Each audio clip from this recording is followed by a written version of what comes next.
काफ़ी smallest chapter है, काफ़ी लिमिटेड ही टॉपिक है इसमें जो कि इम्पॉर्टेंट है कि एग्ज़ाम में उसमें से केवल कुछ ही क्वेश्चंस पूछे जा रहे होते हैं, जैसे कि ग्राफ से रिलेटेड कि कोई तो भी एक ग्राफ दिया होता है और उस ग्राफ में पूछता है कि इसके ज़ीरोज़ की संख्या कितनी है, और ये होता है कि ज़ीरोज़ से रिलेटेड क्वेश्चन होता है कि सम ऑफ ज़ीरोज़ दिए होते हैं, उनमें पूछता है कि एक ज़ीरो की वैल्यू ये है तो दूसरे ज़ीरो की वैल्यू क्या होगी।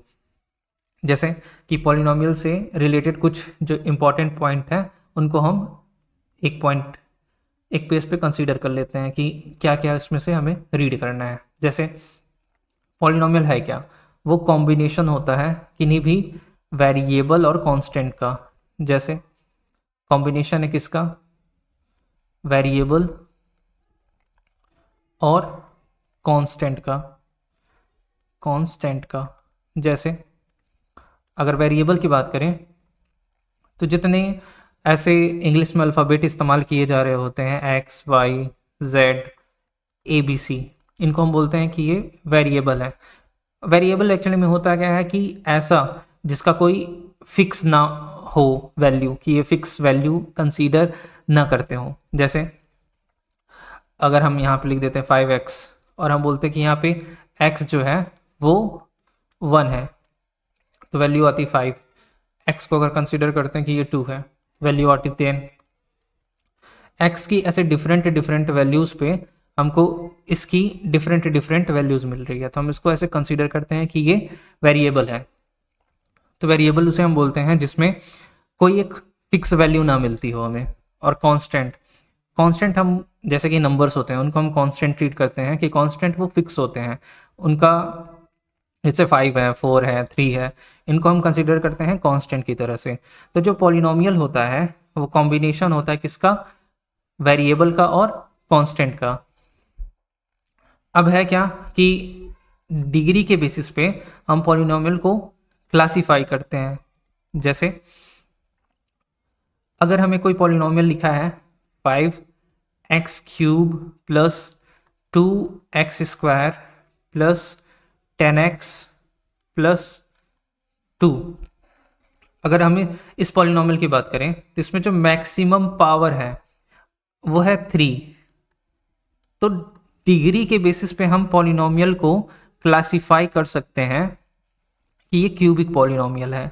यानी अगर पावर 1 होता तो हम बोलते हैं कि ये लीनियर टाइप का पॉलिनोमियल है, लीनियर पॉलिनोमियल है। और अगर पावर 2 होता तो हम बोलते हैं कि ये क्वाड्रेटिक है। उसी तरीके से 3 पावर होता तो हम क्यूबिक बोलते हैं। लेकिन क्या हो कि अगर हम ये टर्म्स को बढ़ाते जाएं, पॉली का मीनिंग ही होता है मैनी, पॉली मीन्स मैनी, और नोमियल्स के लिए हम यूज करते हैं टर्म्स। अब डिग्री के बेसिस पे अगर हम डिफाइन करना चाहते थे तो हम बोल दिए कि अगर पावर 1 होगा तो लीनियर होगा, 2 पावर होगा क्वाड्रेटिक होगा, 3 पावर होगा क्यूबिक होगा। और अगर हम कर्व बना देते हैं या ग्राफ बनाते हैं तो क्वेश्चन आता है ग्राफ से रिलेटेड कि कोई तो भी ग्राफ दिया होता है, पूछता है कि इस ग्राफ को देख के बताइए इसमें नंबर ऑफ ज़ीरोज़ क्या हैं। जैसे अगर लीनियर पॉलिनोमियल है यानी कि इसका पावर कितना होगा 1। अगर कोई लीनियर पॉलिनोमियल है, इसको हम इक्वेशन की तरह लिखते हैं, इक्वेशन मतलब इक्वल टू 0, तो कोई एक ऐसी वैल्यू होगी जिस पे ये 0 आ जाएगा। जैसे अगर हम x बराबर इसको लिख देते हैं 2/5, तो अगर हम इस 2/5 को पुट करते हैं इस x की जगह तो ये कुछ ऐसा हो जाएगा 5 × 2/5 माइनस 2, और इस 5 से ये 5 कैंसिल और 2 से 2 घटाएंगे तो ये 0। तो जीरोस क्या होता है ना, वो वैल्यूज़ होती हैं जिन पे ये पूरा पॉलिनोमियल 0 आ जाता है। यानी कि हम अगर ग्राफ के माध्यम से बोलें तो जहाँ पे ये 0 कट करेगा x एक्सिस पे उसको बोलें कि वो उसका जीरोज़ है। तो अगर ये लीनियर है तो लीनियर के केस में केवल एक ही वैल्यू होगी जिस पे ये 0 आएगा। अगर बात करते हैं क्वाड्रेटिक की, तो अगर क्वाड्रेटिक होगा तो क्वाड्रेटिक के केस में दो ऐसी वैल्यूज होंगी जिन पे 0 आ रहा होगा। क्यूबिक होगा तो 3 होगा। और इसी तरीके से हम क्या करते हैं कि इन जीरोस को रिप्रेजेंट करने के लिए सिंबल यूज करते हैं अल्फा, बीटा, गामा। अगर लीनियर होगा तो सिंपल, उसके लिए कोई एक ही वैल्यू होगी। अगर क्वाड्रेटिक होगा तो क्वाड्रेटिक के लिए क्या है, अल्फा और बीटा। और एक फॉर्मूला होता है इनके सम का, अल्फा प्लस बीटा, जो कि होता है -b/a। अब ये क्या है, अगर कोई भी क्वाड्रेटिक पॉलिनोमियल होता है तो उसका फॉर्मेट होता है ax² plus bx plus c equal to 0, जहाँ पे ये a b c ये रियल नंबर्स होते हैं। रियल नंबर्स होते हैं, रियल नंबर्स यानी कि स्टार्टिंग के चैप्टर में क्लास 9th में ये बताया गया था कि रियल नंबर्स क्या होते हैं। जैसे अगर हम कोई भी नंबर लेते हैं तो अगर हम उस नंबर को इस नंबर लाइन पे रिप्रेजेंट कर सकें, जैसे कि यहाँ पे हम इसको बीचों बीच में मान लेते हैं ये 0 है, और राइट की तरफ बढ़ते हैं तो नंबर पॉजिटिव होते हैं 1 2 एंड सो ऑन इनफाइनाइट, और इधर बढ़ते हैं तो माइनस इनफाइनाइट आता है, -1 -2 और ऐसे नंबर आते जाते हैं। तो हम ये बोलते हैं कि अगर हम कोई भी नंबर लें और उसको इसके ऊपर रिप्रेजेंट कर सकें तो वो रियल नंबर होता है। तो है क्या कि हम इसके अंदर भी, जैसे अगर हम नंबर को ऐसे 0 से लेके इनफाइनाइट तक नंबर लेते हैं, 0 से लेके इनफाइनाइट तक नंबर लेते हैं और वो नंबर क्या होता है, कंप्लीट हो, तो इनको बोलते हैं कि ये होल नंबर है। और इसी में अगर हम केवल 1 से लेके नंबर को लेते हैं इनफाइनाइट तक तो हम बोलते हैं कि ये नेचुरल नंबर है। क्या है ये, नेचुरल नंबर। और अगर बात करें 0 से अगर नंबर इनफाइनाइट तक लेते हैं और वो कंप्लीट, उसको बोलते हैं वो होल नंबर है। कंडीशन ये होगा कि अगर कोई क्वाड्रेटिक पॉलिनोमियल होगा, क्वाड्रेटिक पॉलिनोमियल, तो उसके केस में क्या होगा कि जो भी वेरिएबल का पावर होगा वो एक होल नंबर होना चाहिए। जैसे 5x² प्लस 4x प्लस 3, तो इसमें जो भी ये वेरिएबल है इसका पावर जो है वो एक होल नंबर होना चाहिए, यानी कि 0 से लेके इनफाइनाइट के बीच में कोई भी नंबर होगा। तो कुछ फॉर्मूलेज हैं, जैसे क्वाड्रेटिक का है, सम का फॉर्मूला होता है अल्फा प्लस बीटा -b/a, और प्रोडक्ट ऑफ रूट का फॉर्मूला होता है अल्फा इंटू बीटा, जो कि होता है c/a। अब यहाँ पे c क्या होगा, ये कांस्टेंट टर्म, a क्या होगा, x² का कॉफिशिएंट। कॉफिशिएंट मतलब कि ऐसे x² का किसके साथ प्रोडक्ट हुआ है। जैसे अगर हम बोलते हैं कि इस x का कॉफिशिएंट कितना है, तो इस x का गुणा b के साथ हुआ है, तो हम बोलेंगे कि x का कॉफिशिएंट b है। और जो c है वो एज अ कांस्टेंट टर्म है, और कांस्टेंट क्या है, फिक्स नंबर होगा। तो इस चैप्टर में क्या है कि कुछ फॉर्मूलेज हैं, जैसे सम का फॉर्मूला है क्वाड्रेटिक के लिए alpha plus beta -b/a, product of roots alpha into beta, जो कि होता है c/a, ठीक। और आता है कि ग्राफ के माध्यम से पता करने के लिए कि इसके नंबर ऑफ जीरोस कितने हैं, तो उसके लिए क्या करते हैं कि हम ये पता कर लेते हैं कि वो ग्राफ कितनी बार एक्सिस को कट करता है। और जीरो, जैसे कि अगर ये ग्राफ है वो कुछ ऐसे गया है, ठीक, तो 1, ये तो 2 3, यानी 3 वैल्यूज़ ऐसी होंगी जिन पे वो 0 दे रहा है, यानी कि रूट की संख्या 3 हो जाएगी।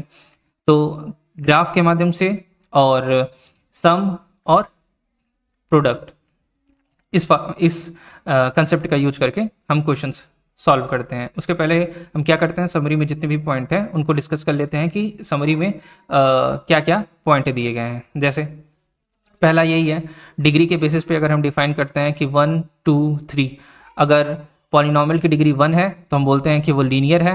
अगर पॉलिनोमियल की डिग्री 2 है तो हम बोलते हैं कि वो क्वाड्रेटिक है। पॉलिनोमियल की डिग्री 3 है तो हम बोलते हैं कि वो क्यूबिक पॉलिनोमियल है। और हाँ, अगर क्वाड्रेटिक पॉलिनोमियल है तो कंडीशन ये होता है कि ये जो a होता है, यानी कि कोफिशिएंट ऑफ x², वो 0 नहीं हो सकता, क्योंकि अगर ये 0 हो गया तो ये क्वाड्रेटिक रहा ही नहीं, क्योंकि ये पूरा टर्म कितना हो जाएगा, 0। और अब ये ग्राफ वाली बात की है, तो ग्राफ में क्या है कि अगर जैसे कि ये जितना भी यहाँ कट कर रहा होगा वो उसके जीरोस को रिप्रेजेंट करेगा, ये पॉइंट है।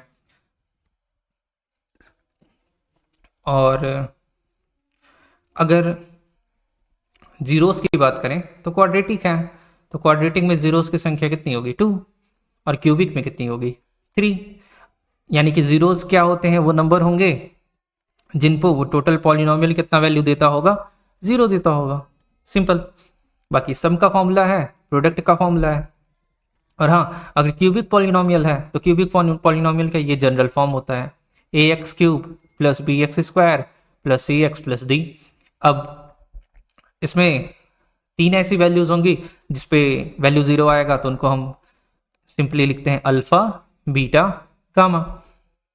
और सम का फॉर्मूला है alpha plus beta plus gamma, जो कि होगा minus B by A. Same चीज, एक्स स्क्वायर का कॉफिशियंट अपॉन एक्स क्यूब का कॉफिशियंट, और बारी बारी गुणा करते हैं alpha into beta, beta into gamma, gamma into alpha, तो वो होगा सी बाई ए।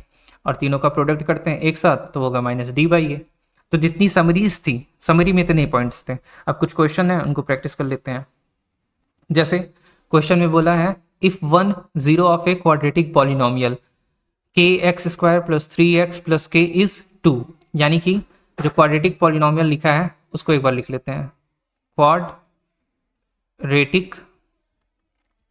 पॉलिनोमियल दिया कितना है, के x square plus 3x plus के, जिसमें एक जो 0 है वो 2 है। यानी कि मान लेते हैं कि अल्फा जो है वो 2 है और बीटा जो है अननोन है, रहने देते हैं।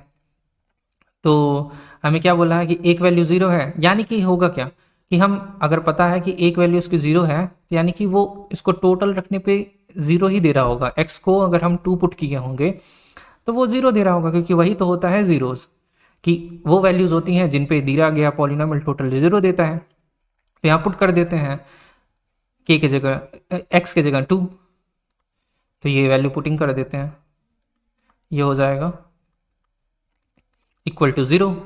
2 का square 4, 4k plus 6 plus k equal to 0। ये हो जाएगा 5k इक्वल टू 6 को इधर ट्रांसफर करते हैं -6, तो यहाँ से k कैलकुलेट करते हैं -6/5, k की वैल्यू मिल गई। यही आंसर है। Next question. हाँ, अगर हमें सम ऑफ रूट्स और प्रोडक्ट ऑफ रूट्स दिए हैं तो एक कंडीशन होता है कि अगर हमें क्वाड्रेटिक पॉलिनोमियल बनाना है तो उसके लिए कंडीशन लिख लेते हैं। कंडीशन क्या है, अगर हमें सम ऑफ रूट्स दिए हैं और प्रोडक्ट ऑफ रूट्स दिए हैं तो इसको लिखते हैं X square minus sum of roots into X plus product of roots, यानी कि अल्फा इंटू बीटा। ठीक, तो X square sum of roots जो है, या फिर सम ऑफ जीरोस की बात करें तो सम ऑफ जीरोस कितना दिया है, सम ऑफ जीरोस दिया है -5, तो यहाँ लिख देते हैं -5 x plus product of zeros कितना दिया है, प्रोडक्ट दिया है 6, तो प्रोडक्ट ऑफ रूट्स कितना हो जाएगा 6। इसको लिखते हैं तो X square plus 5x plus 6, तो option A is correct. Next question, question number 3। If the sum of the zeros of a polynomial fx। अब ये जो पॉलिनोमियल लिखा है अगर देख के डिसाइड करते हैं तो ये है क्या, क्यूबिक पॉलिनोमियल, क्योंकि पावर कितना है या डिग्री कितनी है 3। तो इसको लिखते हैं fx is equal to 2x cube minus 3k X square plus 4x minus 5। अगर बात की जाए सम ऑफ जीरोस की तो उसकी वैल्यू कितनी दी है 6, तो लिख लेते हैं। चूँकि हमें क्या पता करना है 6, मतलब k की वैल्यू पता करनी है। तो सम ऑफ जीरोस की बात करें तो सम ऑफ जीरोस वो कितना दिया है, या फिर हम क्यूबिक के लिए निकालते भी हैं सम ऑफ जीरोस, तो वो कितना होता है -b/a। और सम ऑफ जीरोस दिया कितना है 6 दिया है, तो इसकी जगह कितना पुट कर देते हैं 6, माइनस b की जगह कितना है दिया है 3k, लिख लेते हैं -3k, और a की जगह कितना है 2, तो यहाँ पे कितना पुट कर देते हैं 2। इसको लिखते हैं तो ये 6 is equal to 3k divide by 2, तो 3 से इसको कैंसिल कर देते हैं, और k को अगर कैलकुलेट करते हैं तो 2 का मल्टीप्लाई इसके साथ होगा कितना आएगा 4, यानी कि k की वैल्यू कितनी हो गई C। Question number 4। Question number 4 में दिया है, if the square of difference of the zeros of the quadratic polynomial x square plus P x plus 45, तो पॉलिनोमियल जो लिखा है उसको लिख लेते हैं X square plus P x plus 45। Question में बोला है कि जो इसके जीरोज हैं इनका जो डिफरेंस है इसका स्क्वायर वो दिया है 144, यानी कि यहाँ पे square of difference of zeros वो कितना दिया है 144।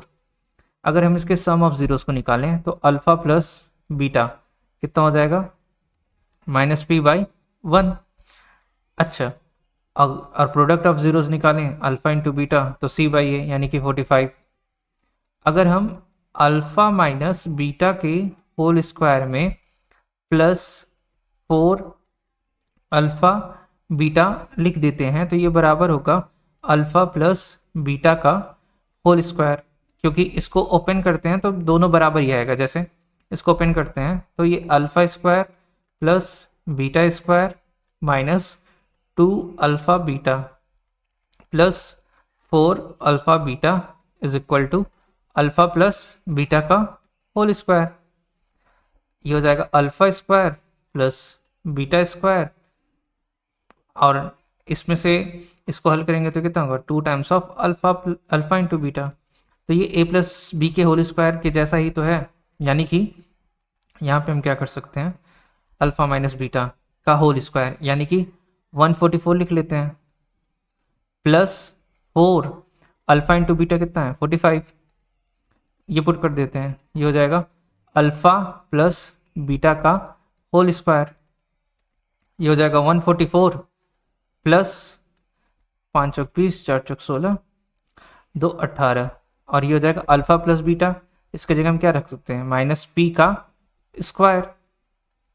ये हो जाएगा 4 2 3 इज इक्वल टू पी का स्क्वायर, और अगर इसके स्क्वायर को हटाएंगे तो इसमें रूट में लिख देंगे प्लस माइनस के साथ, इज इक्वल टू पी, यानी कि पी की जो वैल्यू होगी वो कितनी हो जाएगी प्लस माइनस ये 18 का स्क्वायर होता है, यानी कि ऑप्शन डी। पी एक्स कितना दिया है P X is equal to 5x minus 7x square plus 3। तो सिंपल, पहले क्या करते हैं इस पॉलिनोमियल को हम रीअरेंज कर देते हैं जनरल फॉर्म में, मतलब minus 7x square plus 5x plus 3। हमसे पूछा क्या है सम ऑफ जीरोज, तो सम ऑफ जीरोज का फॉर्मूला क्या होता है alpha plus beta is equal to minus B by A is equal to minus B के जगह कितना है 5 और ए के जगह कितना है -7, तो इसको लिख सकते हैं कितना 5/7, यानी कि option number C. Next question, next question में क्या दिया, if alpha and beta are the zeros of the polynomial 3x square plus 6x plus k, और कुछ इस प्रकार दिया है कि alpha plus beta plus alpha into beta -2/3। तो हम क्या करते हैं इसको ऐसे लिख लेते हैं, पहले पॉलिनोमियल जो दिखा है उसको लिख लेते हैं कि वो पॉलिनोमियल ये है 3x square plus 6x plus k। अगर हम यहाँ से सम ऑफ ज़ीरोज़ निकालते हैं, सम ऑफ ज़ीरोज़ यानी कि alpha plus beta minus B by a, यानी माइनस बी का मतलब x का कोफिशिएंट यानी 6, a यानी कि एक्स स्क्वायर का कोफिशिएंट यानी 3, कैलकुलेट करते हैं तो कितना आएगा -2। और अगर प्रोडक्ट ऑफ ज़ीरोज़ निकालते हैं, प्रोडक्ट ऑफ ज़ीरोज़, तो प्रोडक्ट ऑफ ज़ीरोज़ की value alpha into beta c by a, तो c की वैल्यू कितनी है k और a की वैल्यू कितनी है 3। अब कंडीशन जो दिया है उस कंडीशन को हम लिख लेते हैं, alpha plus beta plus alpha into beta is equal to -2/3। Alpha plus beta value कितनी है, -2। अल्फ़ा इंटू बीटा वैल्यू कितनी है, k/3। k/3 is equal to -2/3। इस 2 को इधर ट्रांसफ़र करते हैं तो हम इसको लिख सकते हैं k/3 इज इक्वल टू -2/3 +2। इसको लिख सकते हैं, इसको 1 लिख देते हैं। 1 3 का एलसीएम 3। जब नीचे बेस सेम होता है तो ऊपर में जो लिखा है उसको वैसे लिख देते हैं। और 1 से अगर 3 को डिवाइड करते हैं तो आएगा 3, और ऊपर मल्टीप्लाई कर देते हैं तो कितना आएगा, 6 आ जाएगा। 4/3। इस 3 से ये 3 कैंसिल, यानी कि यहाँ से अगर k कैलकुलेट करते हैं तो k कितना आ जाएगा, 4, यानी option D. Next question, graph. Important question, काफ़ी बार पूछा गया। तो सिंपल से बोले हैं कि कर्व कुछ भी हो, हम ये देखेंगे कि जैसे कि ये एक ऐसे गया है और एक ऐसे गया है। हमसे पूछा है कि 2 जो पॉलिनोमियल्स हैं वो ग्राफिकल रिप्रेजेंट किए गए, जैसे कि एक ग्राफ एक पॉलिनोमियल को रिप्रेजेंट करता है, एक ग्राफ दूसरे पॉलिनोमियल को रिप्रेजेंट करता है। तो हमको पता करना है नंबर ऑफ डिस्टिंक्ट ज़ीरोज़। तो डिस्टिंक्ट ज़ीरोज़ क्या होते हैं, जैसे कि ये जो अल्फ़ा और बीटा वैल्यू कैलकुलेट होता है, मे भी हो सकता है कि ये दोनों सेम ही हो जाए, जैसे 2 और 2। अल्फ़ा और बीटा में भी हो सकता है डिफरेंट हो, जैसे एक 2 हो जाए एक 3 हो जाए। तो डिस्टिंक्ट का मतलब होता है दोनों नंबर डिफरेंट होना, जैसे अल्फ़ा 2 है तो बीटा 3 है। तो हमें पता करना है कि जो डिस्टिंक्ट रूट्स हैं उनकी संख्या कितनी है। ठीक, तो सिंपल से याद रखना है कि ये जो एक्स एक्सिस है इसको कितना बार कट कर रहे हैं ये, तो एक बार कट यहाँ पे किए, एक बार कट यहाँ पे किए, यानी जीरोस की संख्या कितनी है, 2।